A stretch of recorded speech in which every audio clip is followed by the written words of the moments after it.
এটা হচ্ছে কলমির শাক। এই শাক পুকুর পানাতে হয়। এটা আমি ভালো করে ধুয়ে একটু হালকা উষ্ণ গরম জলেও ধুয়েছি। এই শাকে খুব আয়রন, এই শাক খেলে খুব উপকার আছে।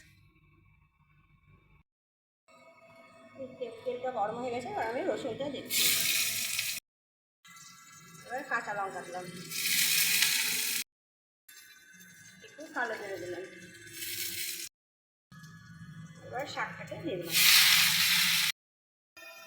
লবণ স্বাদ অনুযায়ী দিয়ে দেবেন,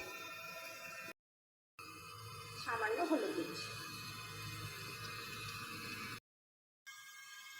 শাকটা নরম হয়ে গেছে, দেখুন জল খেয়েছিল, জল ফুটিয়ে এই যে শাকটা নরম হয়ে গেছে।